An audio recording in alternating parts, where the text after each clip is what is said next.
Screaming Eagle at Fun Spot America Atlanta is a rare coaster from Myler that is not a kiddie coaster. And despite this ride's innocent appearance, it is actually a deceptively wild ride with some shocking laterals and nice airtime moments. Now I know everyone is talking about the RMC that was announced for this Fun Spot park coming next year, but Screaming Eagle is already worth a trip if you're in the Atlanta area for the reasons I'll discuss in this review. E&F Myler is among the top manufacturers in the industry for kiddie coasters. Of the 58 roller coasters they have built to date, all but 9 have been kiddie coasters. Of their adult coasters, the most notable is the Screamer, which formerly operated at Scandia in Ontario, California, and it's currently in the process of being relocated to Traders Village in Grand Prairie, Texas, later this year. Many, including myself, have praised the Screamer for its shocking ejector airtime and strong laterals. Screamin' Eagle is basically a mini Screamer. Both rides have compact out and back layouts, focusing on drops and turnarounds. But there are two differences between them.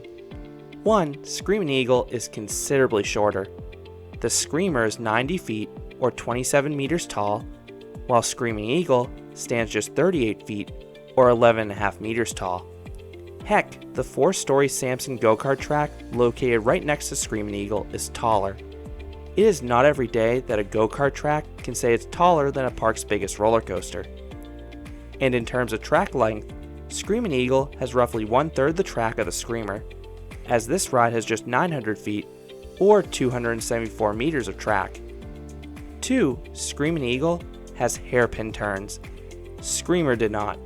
Now Screamer was no slouch in the lateral department, but Screamin' Eagle does surpass the Screamer in this category. It is rare to see hairpin turns on anything other than a Wild Mouse, but that is what this coaster features. For that reason, Screamin' Eagle actually has more similarities to another coaster in the Fun Spot chain, the Kissimmee location's Hurricane. This is another Myler coaster that has a near identical layout, except Hurricane is a little bit taller and it features a high-speed, low-to-the-ground bank turn that Screamin' Eagle thankfully does not. Screamin' Eagle did not originally start in Georgia. The coaster originally opened as the Wildcat at Wild Island in Sparks, Nevada. The ride operated at Wild Island from 2002 to 2006 until it was removed to allow for additional bowling lanes to be built. So Dixieland Fun Park in Fayetteville, Georgia scooped the coaster up and they installed it for the 2007 season. Dixieland Fun Park was later renamed Fun Junction USA in 2012, and then they were purchased by Fun Spot and renamed Fun Spot America Atlanta in 2017. And this coaster is the perfect fit for a park of this scale, primarily because of its subpar capacity. Screamin' Eagle has just a 3-row train, so it can seat a maximum of 6 riders per cycle. That capacity would be a nightmare at a larger park, but at a park like this ride is still a walk-on most days. In terms of seat selection, I think the best row is the back because it's the wildest seat. So if you're paying per ride, I strongly recommend waiting an extra cycle for this seat if needed because the coaster costs $10 per ride if you don't have a wristband. However, I always get the wristband because I do enjoy riding this coaster a few times. Plus, Fun Spot America has a few other enjoyable attractions too. The restraints in Screamin' Eagle are identical to the ones found in Myler's newest kiddie coasters. Everyone gets their own individual lap bar, and the operators did not push the bar down very far. Combine that with the fact that this coaster does not have a seatbelt, and the result was some surprising airtime in spots. Screamin' Eagle begins with a 90-degree turn out of the station, and then you ascend the lift. While the lift isn't overly tall, the coaster still manages to be intimidating to a degree because of its odd appearance. Myler used the same track and supports as the company's kiddie coasters. The supports are just taller. The ride is perfectly safe, but it just radiates sketchiness. And that's why even the first hairpin turn after the lift, which is slow and devoid of laterals, still manages to make the rider's hearts drop. After this first hairpin turn, there's an extended straightaway towards the multi-story go-kart track that you're actually level with, and it's a really neat visual too. There's also a trim brake on this stretch of track, but it doesn't do anything. It's a contrast to the trim brakes and wild waves at Playland's Castaway Cove that severely slow the train down. But back to Screamin' Eagle. You round another slow hairpin turn, and then the real action begins. The first drop is not overly steep, so it offers no airtime, but the profiling causes a tummy tickling sensation if you're in the back car and you get pulled over the drop. You then rise up into a turnaround that is the least exciting part of the ride. Not only does it fail to offer any airtime, but it's the one turn in the ride that doesn't offer any laterals due to the lack of speed.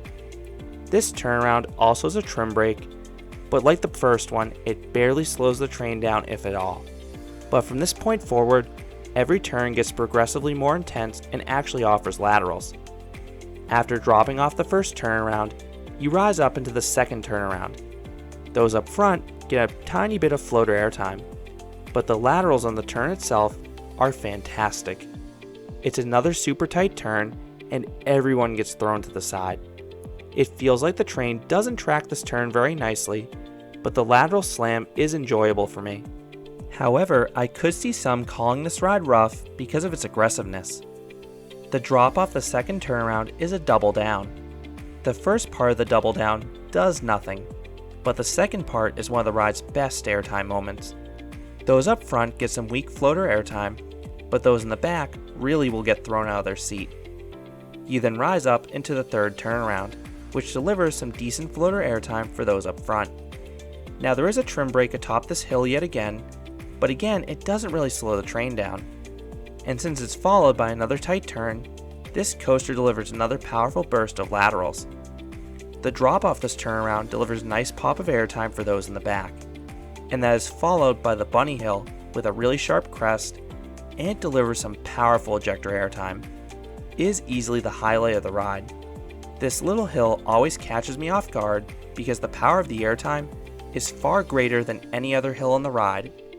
Screamin' Eagle then jumps up into the final turnaround, which delivers a tiny bit of floater airtime for those up front. Then comes the final hairpin turn.